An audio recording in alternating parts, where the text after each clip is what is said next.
ఒట్లూరులో జగనన్న సురక్ష కార్యక్రమం. పెదపాడు మండలం ఒట్లూరు గ్రామంలో జరుగుతున్న జగనన్న సురక్ష కార్యక్రమానికి గురువారం ముఖ్య అతిథిగా ఏలూరు జిల్లా ఇన్ఛార్జి మంత్రి పినిపే విశ్వరూప్ హాజరయ్యారు. ఈ సందర్భంగా స్థానిక ఎమ్మెల్యే, వైసీపీ నాయకులు ఆయనకు ఘన స్వాగతం పలికారు.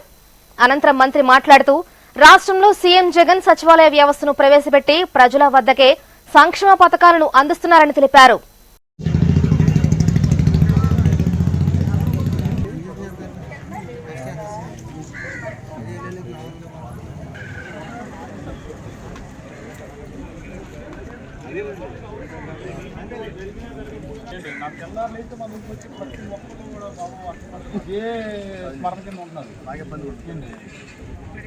మన దేవుడు ఎలా చేస్తాలో ఏంటి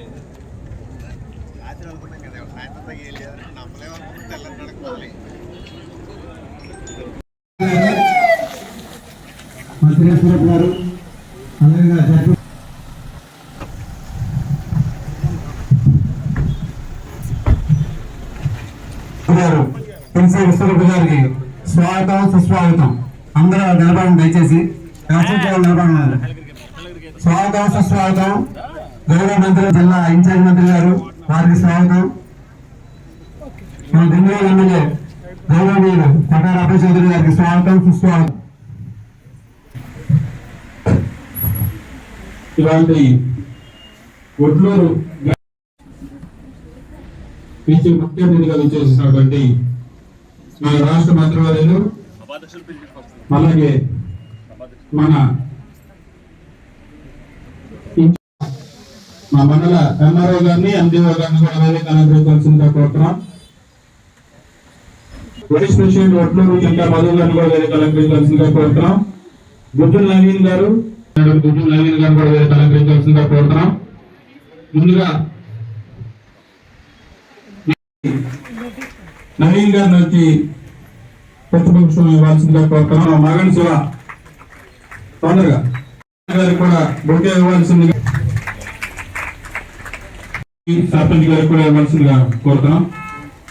ఒకసారి నుంచోవాల్సిందిగా కోరుతూ వందే గీత మాత్రాన్ని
ఆంధ్రే గారు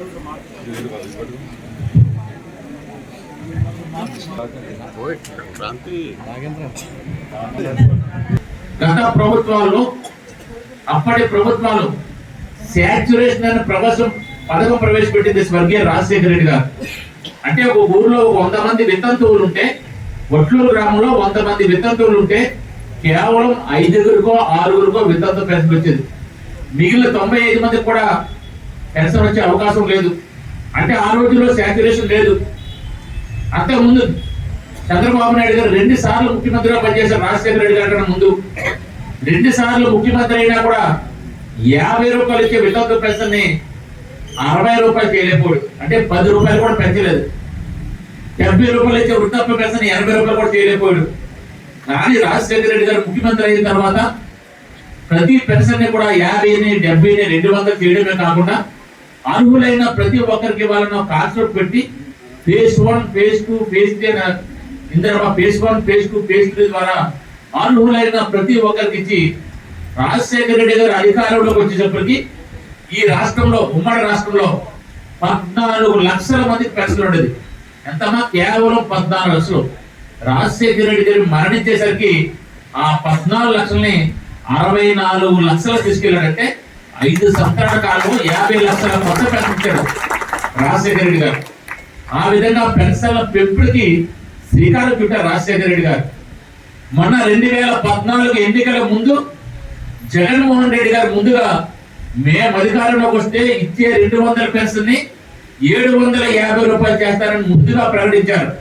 జగన్మోహన్ రెడ్డి గారు 750 ప్రకటించారు కాబట్టి తర్వాత మేనిఫెస్టో విడుదల చేసిన చంద్రబాబు నాయుడు గారు జగన్మోహన్ రెడ్డి గారు 750 చెప్పాడు. మనం ఇంకో 250 పెంచకపోతే మనకు పుట్టగత ఉండవన్న ఒక భయంతో ఎన్నికల కోసం కేవలం 1000 రూపాయలు ప్రకటించి ఆయన ప్రశ్నించిన మాట వాస్తవం. కానీ ఈ 1000 రూపాయల పెన్షన్ ప్రధాన కారణాలు అంటే జగన్మోహన్ రెడ్డి గారు నేను మీకు అందరూ కూడా తెలియజేసుకున్నాను. ఆ విధంగా 1000 రూపాయలు పెన్షన్ వచ్చింది. మళ్ళీ జగన్మోహన్ రెడ్డి గారు పాదయాత్రలో చెప్పారు మేము అధికారంలోకి వస్తే 2000 రూపాయలు చేస్తామని చెప్పాడు. మళ్ళీ వెంటనే చంద్రబాబు నాయుడు గారు భయపుట్టింది. జగన్మోహన్ రెడ్డి గారు 2000 ఇస్తారన్నారు, మనం ఇవ్వకపోతే బాగుంటుందని చెప్పేసి ఆయనకి ఏ పథకం పెట్టినా కూడా కేవలం ఎన్నికలకు 2 నెలల ముందే ప్రారంభిస్తారు. ఎన్నికల ముందు చెప్పడం, ఎన్నికల తర్వాత ఎగ్గొట్టడం, ఇది చంద్రబాబు నాయుడు గారి యొక్క అలవాటు. ఎన్నికల ముందు ఏప్రిల్లో ఎన్నికలైతే జనవరి నుంచి మొదలుపెట్టి 3 నెలల పాటు జనవరి, ఫిబ్రవరి, మార్చి ఈ 3 నెలల పాటు 2000 రూపాయలు ఇచ్చి నేనా 2000 రూపాయలు ఇచ్చానని చెప్పాడు.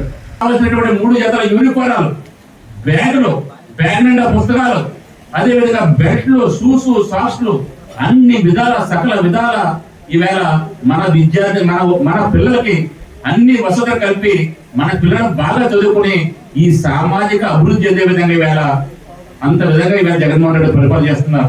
గతంలో ఎప్పుడైనా చూసామని తెలియజేసుకున్నాం.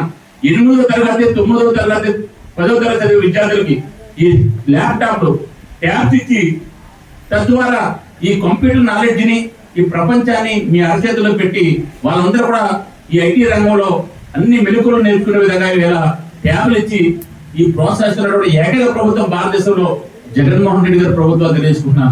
ఈ విధంగా అనేక సంస్కరణలు నాడు నేడు ద్వారా ప్రభుత్వ పాఠశాల స్థితిగతులు మార్చారు. ప్రభుత్వ పాఠశాలలో బెంచీలు ఏర్పాటు చేశారు. ఒక్కొక్క స్కూల్ కి 2004లో మేము తొలిసారి ఎమ్మెల్యే అయినప్పుడు ఏదైనా స్కూల్కి 2 లక్షలు కావాలంటే కలెక్టర్ చుట్టూ, అధికారుల చుట్టూ తిరిగేవారు. ఈవేళ ఒక్కొక్క ప్రభుత్వ పాఠశాలకి మాక్సిమం వచ్చిన అమౌంట్ ఎంత తెలుసమ్మా? ఈ నాడు నేడు ద్వారా 1 కోటి నుంచి 1,50,00,000 రూపాయలు అంటే 150 లక్షల రూపాయలు ఒక్కో స్కూల్ కి ఇచ్చి అభివృద్ధి చేసి ఈవేళ ప్రభుత్వ పాఠశాలగా స్థితిగతులు మార్చారు జగన్మోహన్ రెడ్డి గారు. ఆ విధంగా ప్రతి నిర్ణయం ఒక సంచలనమే. ఈవేళ మనం చూసాం, అర్హులైన ప్రతి ఒక్కరికి ఇల్లు ఇవ్వాలని చెప్పి ఈ రాష్ట్రంలో దాదాపు 31 లక్షల పైబడి ఇళ్ల స్థలాలు ఇచ్చినటువంటి ఏకైక ముఖ్యమంత్రి భారతదేశంలో జగన్మోహన్ రెడ్డి గారు. డ్వాక్రా రుణమాఫీ చేస్తాను అని చెప్పాడు, చేశాడా తల్లి?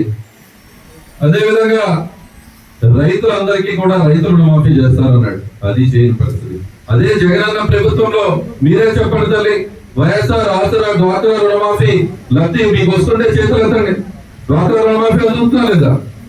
అందుతలేదు తల్లి, అందుతుందా? అమ్మఒడి వచ్చే వాళ్ళ చేతులు ఎత్తండి, అమ్మఒడి చేతులు ఎత్తండి తల్లి.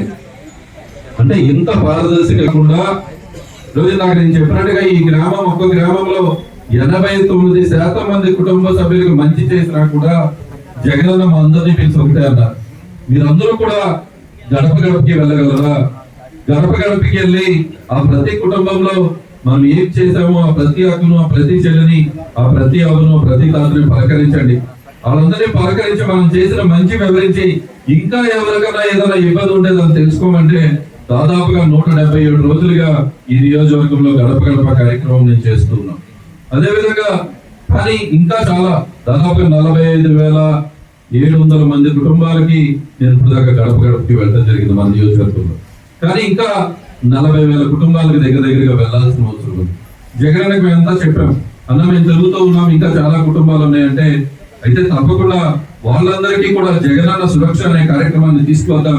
ఒకేసారి రాష్ట్ర వ్యాప్తంగా అక్కడ ఉన్నటువంటి సచివాలయ సిబ్బందిని, వాలంటీర్లను, నాయకుల్ని అందరినీ కలిపి మళ్ళీ గ్రామంలో గడప గడపకి పంపిద్దాం. గ్రామాన్ని జల్లెడ పడదాం. ఏ ఒక్కళ్ళకు కూడా ఈ రోజు జగనన్న ఉద్దేశం ఈ ఒట్లూరు గ్రామంలో ఎగ్జాంపుల్ ఈ ఒట్లూరు గ్రామంలో వారి ఇంటి పైన తెలుగుదేశం జెండా ఉన్న ఆ అమ్మఒడికి అర్హత ఉంటే తప్పకుండా అమ్మఒడి పథకం అందించాలి అనేటువంటి గొప్ప ఆలోచనతో ఈ రోజు ముఖ్యమంత్రి గారు ఈ యొక్క ఆలోచనతో ముందుకు వెళ్తున్నాం. కాబట్టి ఈ రోజు గ్రామంలో జల్లిక పెట్టడం జరిగింది. ఈ రోజు దాదాపుగా ఇందాక మన పెద్దలు చెప్పినట్టుగా దాదాపుగా 64 మంది రిజిస్టర్ అయితే దాదాపుగా 1209 సర్టిఫికెట్ని ఈ రోజు రెడీ చేసి ఇచ్చేటువంటి కార్యక్రమం చేస్తున్నాం. కాబట్టి మీరే గత ప్రభుత్వానికి ఈ ప్రభుత్వానికి వ్యత్యాసం చూడండి. గత ప్రభుత్వంలో ఇదే ఒట్లూరు సెంటర్ నుంచి కొప్పాకు వెళ్ళాలంటే అసలు మన సెంటర్ లో ఈ రోడ్డు ఏ విధంగా ఉండేదో మీరే ఆలోచించండి. సతీష్ అన్న చెప్పినట్టుగా ITI కాలేజ్ నుంచి అక్కడ దాదాపుగా ఇంకా 1,00,00,000 రూపాయలు పైచలుగా రోడ్లు ఇప్పటికే మంజూరు చేయడం జరిగింది. ఆ పనులు కూడా ప్రారంభిస్తున్నాం. ఆ ట్రైన్ విషయంలో ఏదైతే సతీష్ అన్న కోరుతూ ఉన్నారో తప్పకుండా ఇన్ఛార్జ్ మంత్రి గారితో చర్చించి తప్పకుండా ఎస్సీ కాలనీలో ఆ ట్రైన్ పూర్తి చేయడానికి మా వంతు సహాయ సహకారాలు అందిస్తామని అది ఇన్ఛార్జ్ మంత్రి వారి ద్వారా మీకు తెలియజేస్తామని తెలియజేస్తున్నాం. అదేవిధంగా తప్పకుండా ఈ గ్రామంలో అభివృద్ధి సంక్షేమంగా 2 కళతో ముందుకు వెళ్తున్నాం. అదేవిధంగా దీర్ఘకాలికంగా ఉన్నటువంటి సమస్యల్ని ఈ రోజు మధ్యాహ్నం రివ్యూ మీటింగ్ ఉంది పెద్దలు ఇన్ఛార్జ్ మినిస్టర్ గారితో పాటుగా ఆ రివ్యూ మీటింగ్ లో దీంట్లో కూడా చర్చించి ఒక డెసిషన్ తీసుకుంటామని చెప్పి మీ అందరికీ కూడా తెలుపుతూ ఈ సురక్ష కార్యక్రమానికి ప్రత్యేక అతిథిగా ఎంత బిజీ షెడ్యూల్ ఉన్నప్పటికీ ఇక్కడికి వచ్చేసినటువంటి పెద్దలు గౌరవనీయులు విశ్వరూప్ గారికి మరొకసారి ప్రత్యేకించి నా అభినందనలు ధన్యవాదాలు తెలుపుతూ సెలవు తీసుకుంటున్నాను. జై జగన్. సురక్ష కార్యక్రమం అనేది పెద్ద మంచి విషయము. ఎందుకంటే సమస్యలని జల్లెడ పట్టే కార్యక్రమంగా ఇది చెప్పవచ్చు. మీకు ఏ సమస్య వచ్చినా కూడా మన వాలంటీర్లు అధికారుల ద్వారా తెలియజేసి మీకు ఏ సర్టిఫికేట్ కావాలన్నా ఇందులో 11 రకాల సర్టిఫికేట్లు ఉంటాయి. మీకు ఏది కావాలన్నా కూడా ఒకే రోజు ఇదే రోజు 5 గంటల వరకు ఇక్కడే ఉంటారు వాళ్ళందరూ, మీరు చేసుకోవాలి. అంతేకాకుండా మన జగన్మోహన్ రెడ్డి గారు తన సుదీర్ఘమైన పాదయాత్రలో మేనిఫెస్టోలు విడుదల చేసి ప్రతిదీ కూడా ఇళ్ల స్థలం దగ్గర నుంచి అమ్మఒడి వరకు ప్రతిదీ కూడా ఆడవాళ్ళని భాగస్వామ్యం చేస్తూ వాళ్ళకి పథకాలు ఇవ్వడం జరిగింది. అంతేకాకుండా మన జగన్మోహన్ రెడ్డి గారు వచ్చిన తర్వాత కులము మతము ప్రాంతము పార్టీ ఏది చూడకుండా ఏ పథకానికి అర్హులైతే అది ఇస్తున్నారు.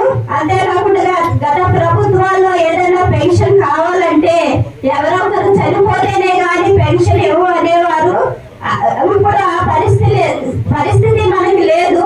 మన జగన్మోహన్ రెడ్డి గారు వచ్చిన తర్వాత ప్రతిదీ కూడా మన ఇంటి దగ్గరికే వచ్చి వాలంటీర్లు అడిగి మీకు ఏ అవసరం వచ్చినా అడిగి ఇచ్చే ప్రభుత్వం మన జగనన్న ప్రభుత్వం.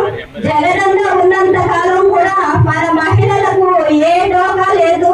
కాబట్టి మీరు వచ్చే 2024లో మన ఎమ్మెల్యే అబ్బాయి చదురు గారిని భారీ మెజారిటీతో గెలిపించాలని నేను కోరుకుంటున్నాను.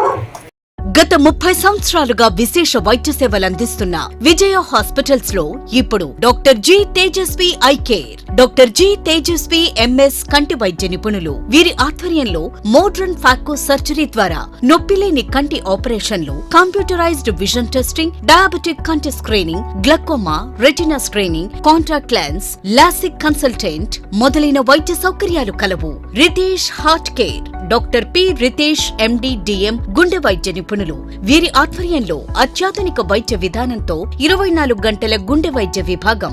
ఏలూరులోనే మొట్టమొదటిసారిగా యాంజియోగ్రామ్, స్టంట్ ఆపరేషన్స్ చేయుటకు క్యాట్ ల్యాబ్ సౌకర్యం, ECG, 2D echo, treadmill, emergency, ICU సేవలు లభ్యం. ఆరోగ్యశ్రీ మరియు ఎంప్లాయీస్ హెల్త్ స్కీమ్ సేవలను అందిస్తున్నాం. Ritesh heart care. Doctor G Tejaswi eye care. Vijaya multi speciality hospitals, Shankaramatham street, RR Peta, Eluru.